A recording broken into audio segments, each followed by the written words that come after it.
won a medal. And then since then, it's certainly woken me up anyway. We're going to be featuring all the big stories from the last few hours on Olympic Breakfast for you today. And I've got to tell you, there's going to be a lot of BMX in the programme, OK? You're going to love it. If you haven't seen it already, it's a brilliant sport to watch. It's your favourite from the game so far, It's my favourite so far. It's really had me on the edge of my seat. It's just so nerve-wracking because the amount of people who can fall and, yeah, it's just absolutely crazy. It is a brilliant sport to watch. And that is something which certainly features in our headlines on day 7. I just love learning about, you know, the backstories of people and seeing Ben Whitaker being interviewed there and, you know, what his hopes and his dreams are, what he wants to do.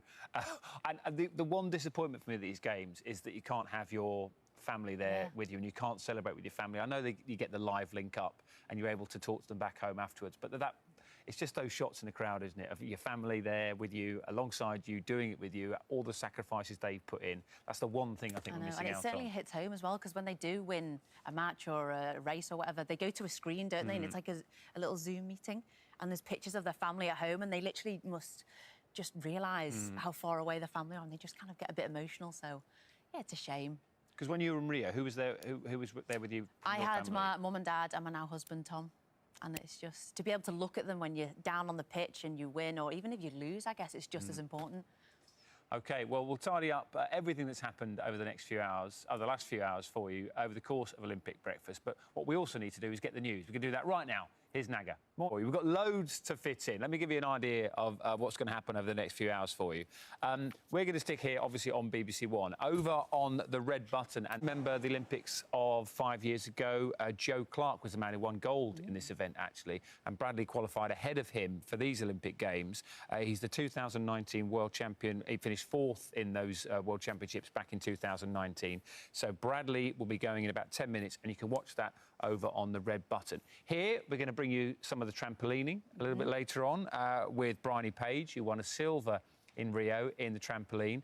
So we've got canoeing, we've got trampolining. We're also, I'm mildly obsessed with the golf, and the golf restart. I thought you were going to... I was going to pull you up down and say you can't have forgotten the golf. I haven't forgotten the golf, but just like yesterday, the golf has been slightly interrupted by another weather break. There's been lightning again at the golf course today. So just to let you know, I know there's a lot of golf fans out there this morning. Currently, the leader is at 9 under par. That's Carlos Ortiz of Mexico. Just to let you know, in terms of some of those other superstar names on the leaderboard, Rory McIlroy's had a great round so far today. He's played 13 holes. He's 4 under par today, so he's 3 off the lead at 6 under par. We've got Tommy Fleetwood, the other Team GB golfer. He is at 2 under, 1 under for his round today. And I know you're going to ask me about Japan, aren't you? Yeah. Yeah, Matsuyama, the Masters champion, is 4 under par. So lots of players within just... There's the leaderboard, current leaderboard for you. Lots of players. And it's 4 days' worth of playing. 4 days' worth. So we don't want to get too excited at the moment. It all concludes on Sunday. I'm sure we'll wedge that into Olympic Breakfast for you at the end of this weekend. But today, BMX is where you need to get your head. That's where we're going to start today, isn't it? Oh, it's all about BMX. If you haven't watched it, it's the most exciting event, in my opinion anyway, so far at this Games. We'll start first with Bethany Shriver. She went in the BMX women's final. She'd actually won all 3 of her semi-finals to get to this point. So the commentary is from Sinead Reid and Ed Lee.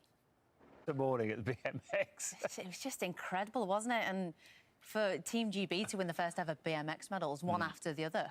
Brilliant. Yeah, that all happened within, like, sort of 10, 15 minutes of each other. And, when we hopefully speak to them a little bit later on, Kai is from quite a sort of BMX pedigree, because at Peckham BMX, which is his local club, they've actually produced 8 members of Team GB in BMX over the years. And his dad is a coach there, his mum is the secretary, so it's very much in the family. He's got brothers that race in BMX and in various other sports as well.